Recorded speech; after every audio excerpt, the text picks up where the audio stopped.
Bueno, y ya sin más, señoras y señores, sin más demoras ni preludios, es un placer para nosotros presentar a este programa dentro de otro programa y que también se relaciona un poco con lo que veníamos hablando, ¿no? De los ancestros, de dónde venimos, dónde viene la historia, de reconstruir nuestra historia personal, familiar y como pueblo, ¿no? Y como pueblo, como nación, como grupo humano. Y para eso ya está con nosotros el doctor Pablo Charkov al frente de Morayá. ¿Cómo le va, doctor? Bienvenido. Muy bien, queridos amigos, muy feliz como estamos, no solo los argentinos, ¿no? Todos aquellos, no solo argentinos, sino que todas las personas en el mundo que sienten una simpatía enorme por nuestro querido Lionel Messi, por esta selección que tiene algunos rasgos increíbles, ¿no? La humildad, por ejemplo, lo vemos, eso yo sin duda creo que es un elemento fundamental que hace que genere mucha empatía. Y esa humildad es una humildad que Messi a cada momento, en cada partido que va avanzando en este mundial, nos va enseñando, ¿no? Esa humildad que tenía cuando gana y cuando pierde, cómo logra mantener la calma. Ayer en el partido, cuando se había complicado bastante, mi hijo de 9 años no paraba de llorar con una angustia enorme. Y tuve la necesidad de explicarle algo que a veces los grandes no entendemos, que el fútbol es un deporte y que más allá del resultado, que puede ser positivo o negativo, hay algo que lo trasciende y son las personas, los individuos que lo desarrollan al deporte, los entrenadores con las enseñanzas, con sus actitudes nobles, éticas, con su camaradería, todo eso es lo que trasciende el fútbol. No puede ser que los argentinos nos quedemos vacíos si pierde nuestro equipo, no puede ser. Ya todo el capital que tenemos y el equipo, la trascendencia, o si no sería, esto es cara o seca. Eso no deja de ser un deporte, ¿no? Yo lo considero re importante, ¿viste? Para nosotros ya como un patrimonio inmaterial la selección, ¿viste? Pero si pierde tampoco vamos a llorar ni a destruir, y bueno, y hay que saber perder también. Además, ¿por qué vamos a perder? Yo le decía a Tomás ayer, hijito, no estamos perdiendo. ¿Cómo perdiendo? No somos campeones del mundo, no hemos mantenido con mucho respeto hacia todos durante los años que fuimos campeones nuestro liderazgo, no solo en Latinoamérica, sino a nivel mundial. ¿Cómo puede ser? ¿Vos viste los videos? ¿Vieron en la cantidad de lugares en el mundo donde se inclinan por nosotros? No hablemos de Bangladesh, ya está Indonesia. Bueno, ayer fue un día muy especial hablando de Morayá y vamos a entrar en nuestro tema. Fue un día muy especial también en Israel.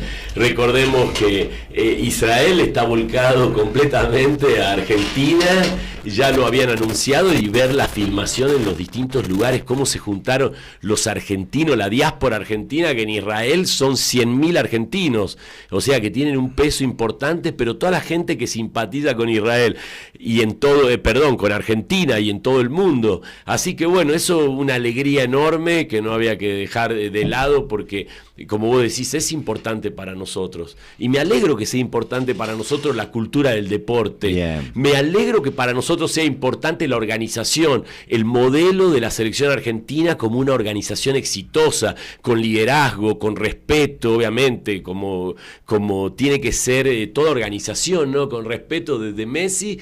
Ayer lo veía saltar al Colo. Ahí el Colo rojo, ¿cómo es? El Colo Barco, que parece un niño, pibito. Yo también me emocionó. Me emocionó estar saltando ahí al lado de esos gigantes, Messi agotado. Tiene 19 años, yo también pensaba lo mismo, ese pibito de 19 saltando como un chico así, claro. Esa es la continuidad. Parecía un nene, o sea, parecía un hincha, o sea, lo parecía. Como era Lionel hace 20 años atrás, ¿no? Que también fue por ese camino, así que eso es lo que me llena de esperanza, y lo habla Salvador, que lo tengo acá enfrente. Bien. Pero ¿por qué no? Nosotros, yo tuve la suerte en el Mundial 78, vivía en Buenos Aires y fui sobre los hombros de mi papá, desde Ayacucho y Santa Fe hasta el Obelisco, hasta la 9 de julio, arriba de los hombros de mi papá, caminando con mis hermanos más grandes. Fue una emoción enorme, nunca me olvidé, con 5 años. Y después mi hijo hace 4 años, años, tenía 5 años y lo llevé también a festejar acá a la Plaza 9 de Julio. Claro. Esa es una continuidad maravillosa, que sigan los valores del deporte, el entusiasmo, porque Argentina, ¿qué está transmitiendo a nivel mundial? La pasión. Y ese es un elemento importante, la pasión. La pasión es esa entrega, son esas ganas, es la pasión que tenemos entre los argentinos. A veces se nos desborda esa pasión, se nos desborda. Pero nos ilumina también, nos empuja. Y nos lleva adelante y hace que se borren las grietas. ¿Qué grieta puede haber cuando juega la selección o cuando estamos todos juntos en una misma línea, ¿no? Y cómo ese fenómeno de todos los extranjeros, me refiero a extranjeros que no son argentinos, orgullosos, no pueden hablar castellano y sin embargo están orgullosos con la camiseta. Así es. Ese fenómeno es el que yo, por ejemplo, vivo cada vez que voy a Israel y estoy allá. Y veo cómo podemos, personas que ni siquiera hablamos el mismo idioma, tener cosas en común. Cuando voy a Israel me refiero... ¿Cómo anda con el hebreo? Y bastante bien, por bastante suerte, bien. Aunque en realidad podría decir bastante mal, porque siempre hay que aprender. Sí, siempre no se para el aprendizaje. Y en mi caso, que tengo dificultad para los idiomas, lo mío es como la arena. Yo hago un castillo en la arena y viene una ola y se lo lleva. O sea, si no estoy constantemente estudiando y entrenándome, lo voy perdiendo al idioma. ¿Es 100% hebreo en Israel? No, eso es interesante. Hay 3 idiomas oficiales en Israel. Quiere decir que en cada esquina vos te pones a ver los carteles, tiene que estar por ley en 3 idiomas. El hebreo, que es el principal, le sigue el árabe y el inglés. O sea que es algo increíble porque es un país obviamente que ha recibido mucha inmigración, sobre todo en los últimos años. Todos los judíos que fueron expulsados de los países árabes, entre esos Egipto, después de la creación del Estado de Israel en el 48, los países árabes sistemáticamente, hay más de 50, comenzaron a expulsar a los ciudadanos judíos. ¿Por qué? Por este antisemitismo, esta actitud antijudía de responsabilizar a los judíos de lo que pasa en Israel o de lo que es Israel, del gobierno, de lo que fuera. Entonces, por esta actitud llegó mucha inmigración. En Israel la mayoría son inmigrantes de todo el mundo, no solo de Argentina, hay 100.000, más allá de otras familias que ya se asentaron hace muchos años en Israel y no se los contabiliza como argentinos, pues ya son de familia argentina. Esto hablando un poco de genealogía, pero hay personas que han venido de todo el mundo, de toda la diáspora judía alrededor del mundo, y se han juntado en Israel, ese territorio más pequeño que Tucumán, de 22.800 kilómetros cuadrados, y ahí desarrollar una vida, y el hebreo como idioma, que es un idioma que lo tuvieron que revivir, porque estaba muerto. Era una lengua que solo se usaba para leer la Torá en hebreo en su lengua original. ¿No? Qué bárbaro. La tuvieron que revivir porque, bueno, por ejemplo, la palabra facultad, que no existía, muy simple, se la revivió faculta. Y así, universita. Palabras nuevas. Palabras, además, ya sabemos, las palabras, la influencia griega, el latín. Y las nuevas sajonas como internet también. Pero es maravilloso cómo revivieron el hebreo y todo el mundo habla en hebreo. Es en el idioma que todas estas nacionalidades pudieron comunicarse a través del hebreo. Pero por supuesto que se habla inglés y castellano. No tenés siempre va a haber algún argentino, algún latino que te saca. He tenido unas experiencias increíbles y he tenido limitación para expresarme, enseguida salta algún latino y te soluciona. Eso es una predisposición muy buena. Y acá no quiero hacer un punto, pero ya que estamos hablando del Mundial y de toda esta situación, este año ustedes me entrevistaron cuando estaba justo en Israel, en el límite con el Líbano, en el Kibbutz Hanita, y después no les conté, pero mi historia siguió. Estuve en Israel hasta que pude volver a Argentina. Tenía que volver, tengo a mis hijos acá, mi familia, mi trabajo. Quiero preguntar todo, ¿cómo son? ¿Qué es un kibutz? Que me da una... Mira, esas inquietudes las vamos a hablar. Un kibutz básicamente es una granja comunitaria, donde hoy es un porcentaje mínimo de la población que vive en los kibutz, pero en su momento, cuando se comenzó en los 80, 90, ¿te acordás que se iban acá los atorrantes? Era maravilloso porque trabajaban, ahorraban plata y después volvían, aprovechaban el viaje por Europa. Un montón de salteños acá en la década de los 80 y 90. Y aprendieron un montón. Era una posibilidad de irse al extranjero y conocer. Sin muchos recursos, digamos. O sea, que hubo una iniciativa en aquel momento que fue muy desarrollada acá en Salta, muy positiva. Yo estuve pensando en reeditar esa historia, ¿no? Y bueno, lo tengo como un proyecto, pero sería muy interesante porque allá les encanta a los argentinos como cultura y son muy bien recibidos. Lo único que hay que tener ganas de trabajar, eso es seguro, porque allá se trabaja desde el domingo. El domingo es el día lunes, el equivalente, el primer día de la semana. Ya vamos a algún capítulo hablaremos de los y de las ciudades y de todo eso. Nazaret. Nazaret es una ciudad que lamentablemente, y esto te lo voy a decir, lamentablemente hasta hace unos años vivía una población de árabes cristianos muy importante, que era como esos, cuando hablamos del Líbano, esos cristianos maronitas que vivían en el Líbano. Bueno, en Nazaret había una comunidad cristiana árabe, o sea, de cultura árabe, y eran cristianos, pero lamentablemente la falta de tolerancia los fueron persiguiendo y los fueron raleando a los cristianos. Hoy en día en Nazaret es una minoría, pero prácticamente no hay cristianos en Nazaret. Ese es un tema donde nació Jesús. Donde nació Jesús, efectivamente. En Belén casi tampoco hay cristianos. Han sido perseguidos culturalmente, han sido perseguidos físicamente también, y los cristianos, como tienen ya por principio esta idea de poner la otra mejilla, pero eso también significa no enfrentarse, ¿no? A veces no ir al roce, prefirieron emigrar, y esos cristianos árabes se fueron a vivir a Israel, a aldeas o a pueblos donde no son árabes y son, digamos, no son musulmanes, hay judíos, hay drusos, hay otras culturas, y ahí pueden vivir tranquilos y se han desarrollado económicamente y culturalmente. Por eso en Israel hay ciudadanos israelíes cristianos.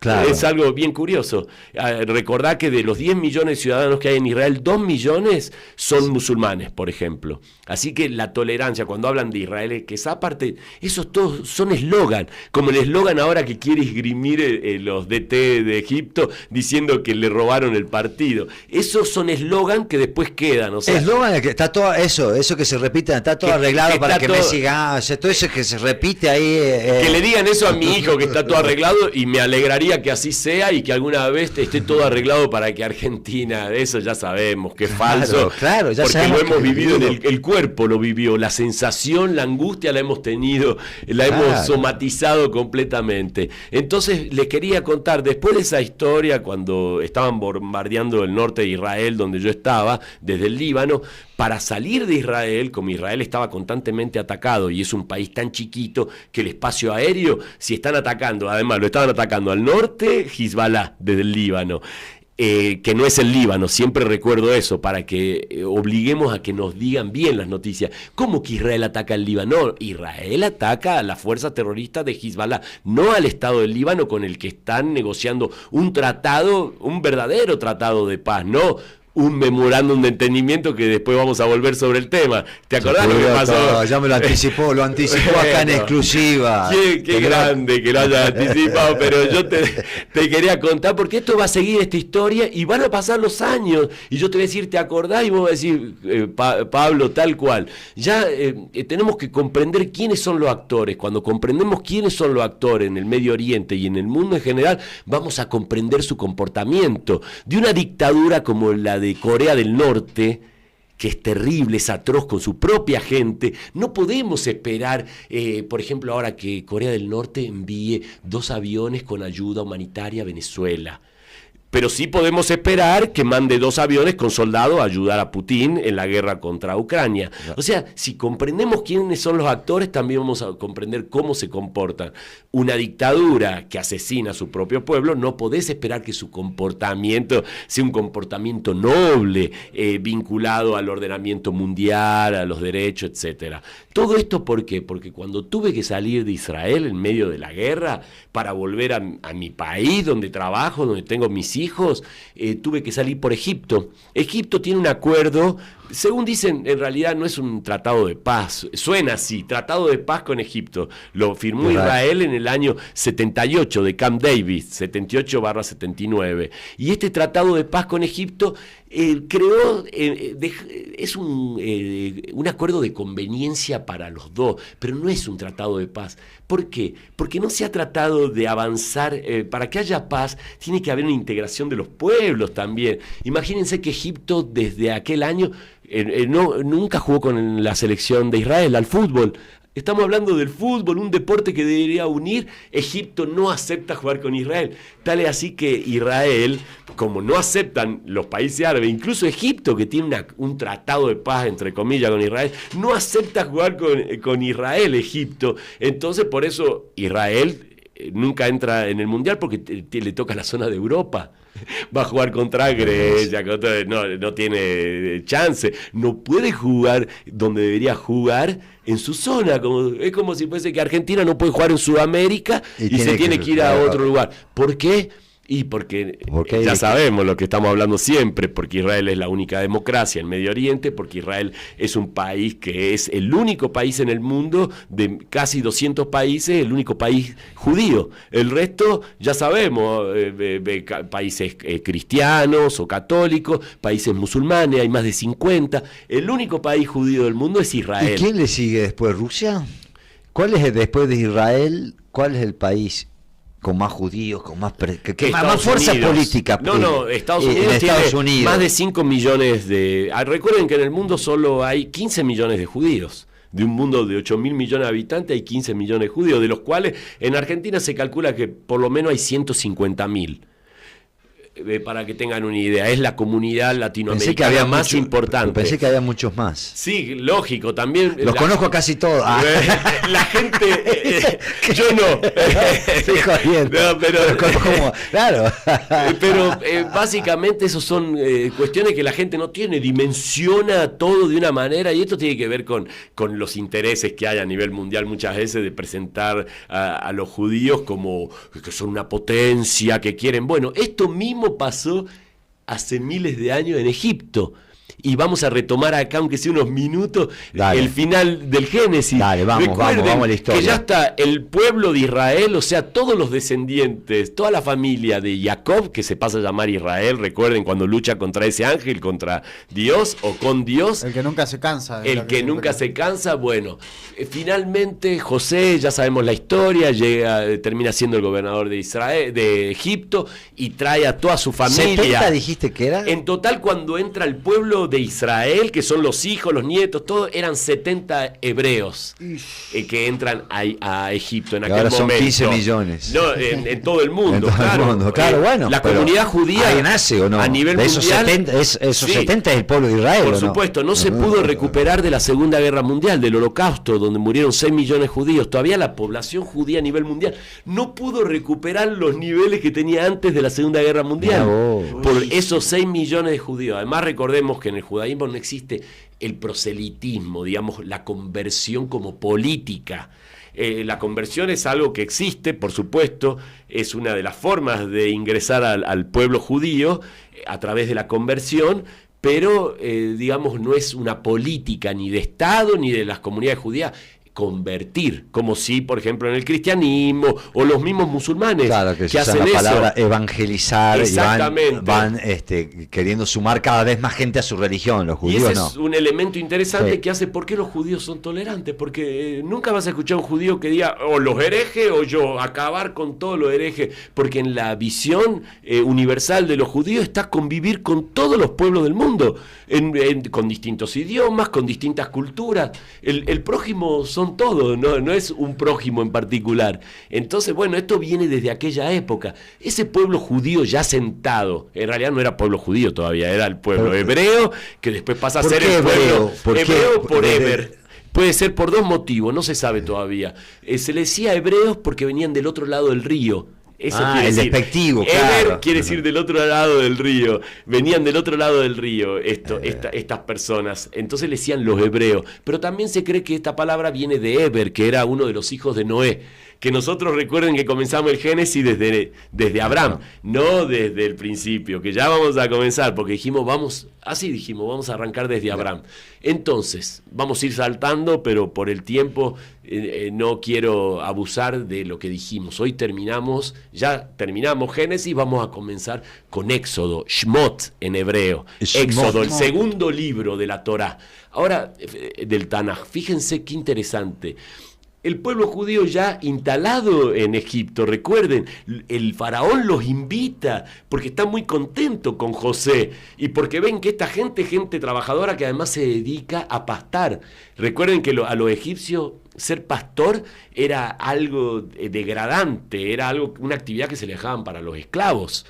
Y entonces José, muy hábil, le explica al faraón que deje además entrar a su familia. Todo, total, son pastores. Los hebreos son pastores, así que van a hacer lo que los egipcios no quieren. La cuestión que se instalan en una zona que se llama Gosen, en ese momento, así se llamaba Gosen, la zona en Egipto que el faraón le da para que se asiente los 70 miembros de la familia de Jacob, de Israel, que están acá están enumerados uno por uno, qué madre tuvo, qué hijos tuvo, qué hermano. Hablando de genealogía, hablando de genealogía. Están todos, no tenemos tiempo, pero es increíble. Están los nombres de las mujeres, de las mujeres, de las concubinas, de los hijos que tuvo, de los hijos que tuvieron los hijos, etcétera. Bueno, este pueblo en ese momento se puede decir pueblo de Israel, porque son los hijos de Israel, las tribus de Israel. Israel es una persona, cuando dicen los hijos es Jacob, que pelea contra Dios. Son los 12 hijos, acuérdense, las 12 tribus. Son las 12, claro, los hijos de Israel. Yo no sabía qué significaba una persona de carne y hueso que existió. Exactamente, además recuerden que los dos hijos de José, que es Efraín y Manases. Claro, es el pueblo de Israel, que Israel es un chabón, como le decía Jacob, que cambió el nombre. La cuestión que hasta los hijos de José, que eran acuérdense que José se casa con la hija de un sacerdote egipcio que se la entrega al faraón y sus hijos habían nacido, pero igual forman parte del pueblo de Israel porque eran hijos de José. Bueno, la cuestión que van a vivir 420 años, en ese devenir del tiempo, claro, murió el faraón que conocía a José, después de haber muerto su hijo, su nieto, y llegó en unas cuantas generaciones que ya el faraón de Egipto no tenía idea, ya José había muerto, porque recordemos, José, como todos los mortales, va a morir Jacob, todos, que después lo llevan a Jacob, cuando muere Jacob, Israel en Egipto, ya llegó a vivir 17 años con su hijo José y con toda su familia en Egipto. 17 años vivió Jacob. Eso Israel. está todo en la Torá. Eso está en toda la Torá, todo detallado. Y acuérdense que le hizo prometer. Por eso es el libro de los libros. Este libro es el libro de los libros, el que se ha traducido en mayor cantidad de idiomas, que más ediciones tiene, y que es una maravilla de la humanidad, cultura judeo-cristiana occidental, donde vamos mostrando cómo en los albores de nuestro tiempo, esta forma trivial de vivir, pero hay un elemento que distinguió al pueblo de Israel de todo, que fue ser monoteístas. Creían en un solo Dios. ¿El Dios de quién? De Abraham, el Dios de Isaac y el Dios de Jacob. Un solo Dios, monoteísmo. ¿Alá es el mismo Dios?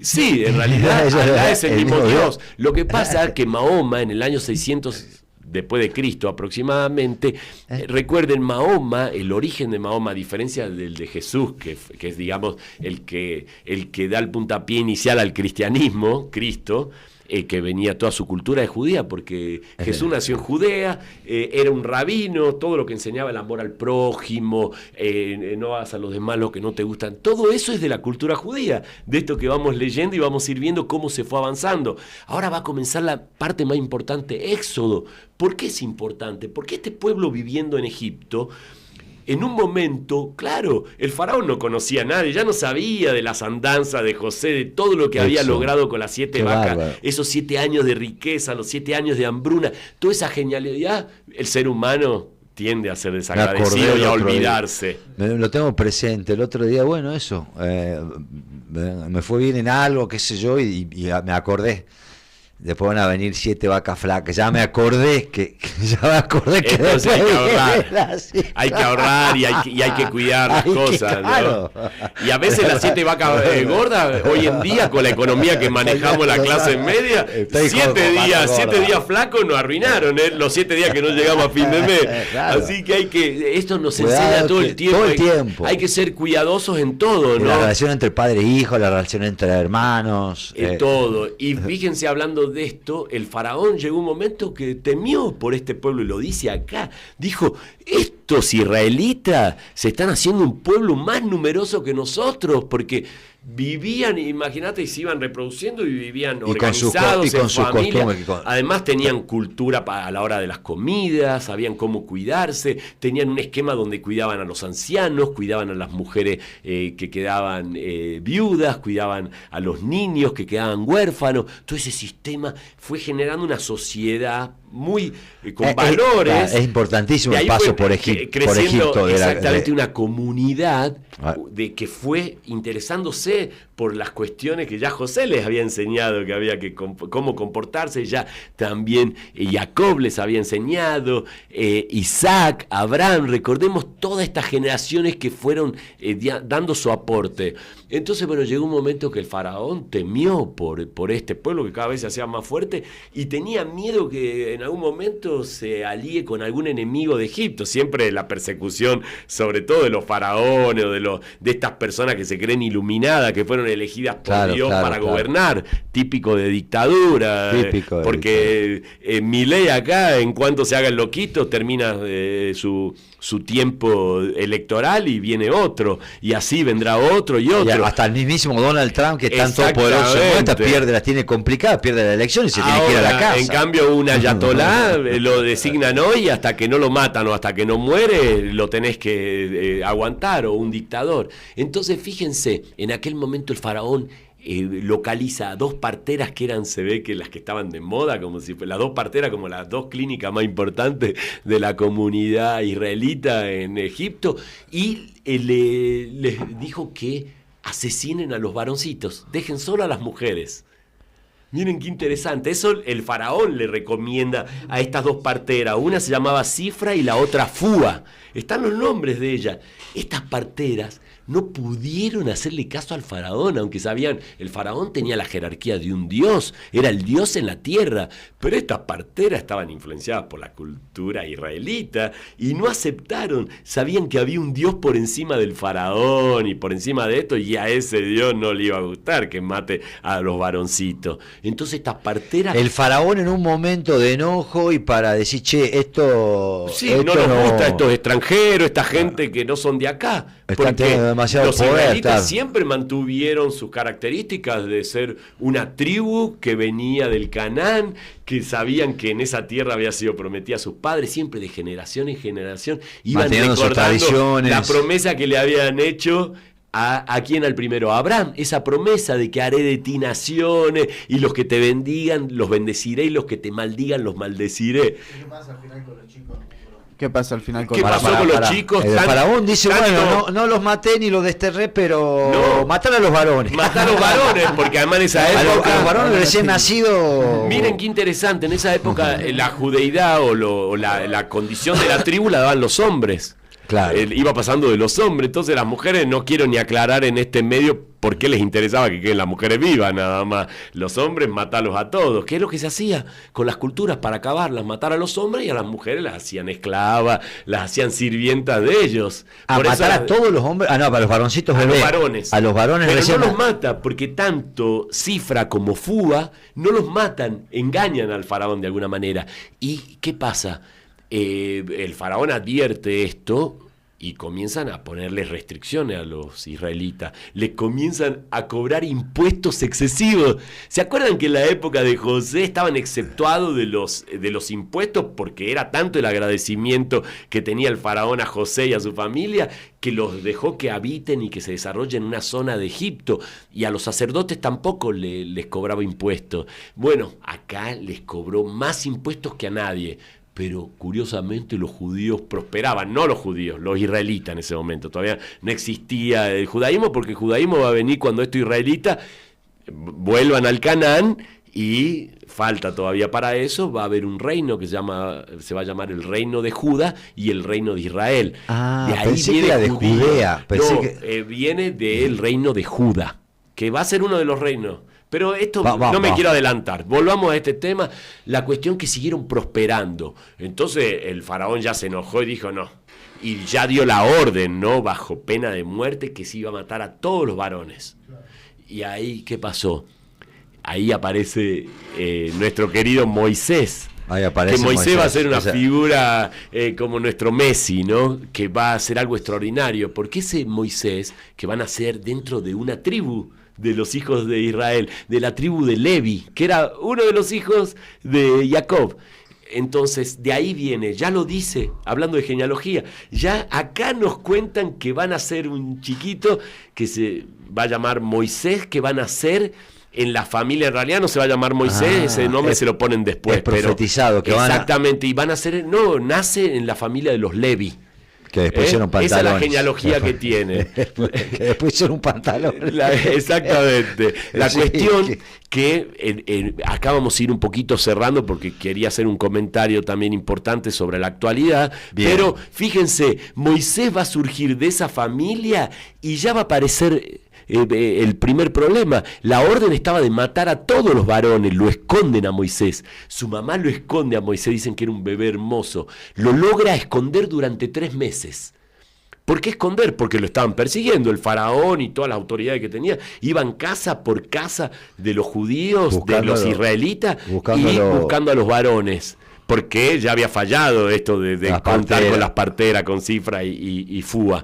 La cuestión que logran esconderlo a Moisés y en un momento ya no lo podía esconder a Moisés. Entonces, ¿qué hace? Le arma una canastita, de ahí viene Moisés con brea y lo larga al río Nilo. Sabiendo, pero no lo larga así a desbandada. Ya sabían en qué lugar una hija del faraón con sus doncellas, las mujeres que la acompañaban. Eso no sabía, la historia la conocía, pero pensé que lo dejan pensaba que nunca la deriva. La madre y la deriva. No, y la tía de Moshe, de Moisés, lo largan sabiendo que más adelante por la corriente iba a llegar a donde estaba la hija del faraón. Y que era tan hermoso Moshe Rabeinu, que lo iban a proteger. Y así fue. Pero la hija del faraón no sabía de esto. No sabía esto. Pero ella la hija era muy culta y sabía qué pasa, porque después vamos a hablar de la mamá. Tenía que haber sido humana, como decía, esta mujer no lo va a matar. Y además sabía inmediatamente qué hace un bebé que viene por el Nilo en una canasta. Es un judío, porque la orden del faraón era tirar a todos los varones al río para que se mueran ahogados. O sea, acá, en cuanto la hija del faraón... Loco, la raza humana, ¿no? Las cosas que hay. Pero ya vamos a ver cómo la historia... Sí, ya sabés cómo... El tipo da la orden, maten a todos los bebés varones. Así fue, bueno, y vos recibís una orden. Sos soldado egipcio y recibís una orden de pronto de un tipo que te dice maten a todos los bebés. En diciembre la orden la dio el ayatolá que maten a todos los que estaban levantándose en contra del gobierno islamista de Irán, y mató. Se calcula, los datos mínimos hablan de 35.000 personas a 50.000.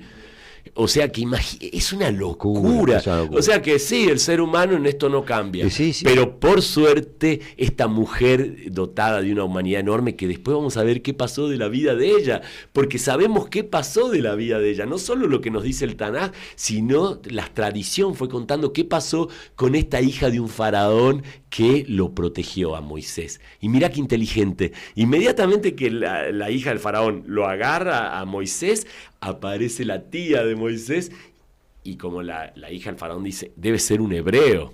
Todavía ahí le decían hebreo, no israelita en esa época. Pueblo, ¿cómo dice el pueblo cuando hebreos? Los hebreos con el pero pueblo. También dice israelita. Ahí comienza a haber de esos años hebreos e israelitas.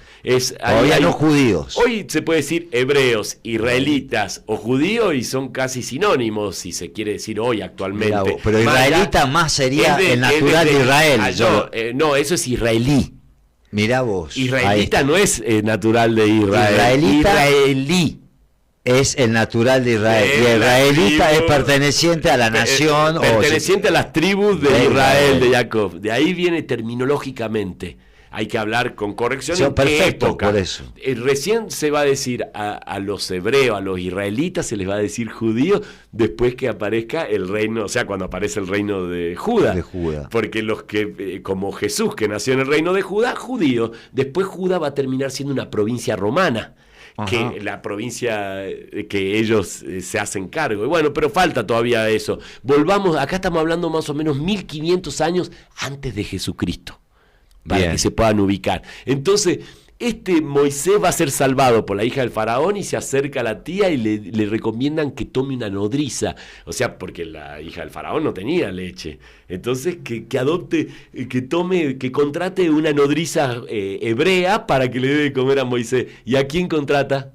¿A quién contra? A la mamá de Moisés. Así que siempre Moshe estuvo protegido por la hija del faraón y por su madre. Por su mamá, que era la nodriza, la que le daba que tenía la leche. claro, que tenía claro. Así que Moisés se crió y acá vamos a dejar acá la historia, pero ahí así comienza el éxodo. El pueblo de Israel vivía muy afligido en Egipto por todas las presiones que le generaron, asfixiado de impuestos, y comienzan las persecuciones a matar a los chicos. Imagínate lo que es terrible, que maten a los niños, a los varoncitos. Así que fíjense cómo fue marcando a este pueblo y lo que va a venir con el éxodo, que es el segundo libro. Y acá también un punto que no dije: cuando tuve que salir de Israel en medio de la guerra, salí por Egipto, que tiene un acuerdo de conveniencia, llámese tratado de paz con Israel. Salí por Egipto. Cuando salí por Egipto, salí por el sur, por Eilat. Cuando salí, entré a Egipto saliendo de Israel, que los aviones no podían salir. Entonces tuve que salir. Es una distancia de 600 kilómetros. Sí, de Tel Aviv al Cairo. Esto es mucho menos, está pegado Israel a Egipto, ahí tuve que hacer unos pocos kilómetros, pasar la frontera. No me digas. Y hay un aeropuerto, pero cuando pasé la frontera me despidieron en Israel, todo lindo, lleno de carteles en 3 idiomas. Si no sabes hebreo, no sabes árabe, en inglés y te ayudan. Entré a Egipto, no había ni un cartel que diga nada. El primer oficial que se me acercó de Egipto me sacó la campera que tenía. Me la sacó directamente, era una campera color verde oliva. Después yo pude entender que la acusación era que era una campera militar. Así que me sacó la campera que me había regalado un amigo mío. ¿No te la devolvió? No solo que no me la devolvió, me llevaron a un lugar, me abrieron la maleta y me comenzaron a sacar los souvenirs que traía. Para ustedes también, banderitas de Israel y cosas, me lo sacaron. Todo lo que simboliza Israel, Egipto tiene un acuerdo de conveniencia, pero no un tratado de paz.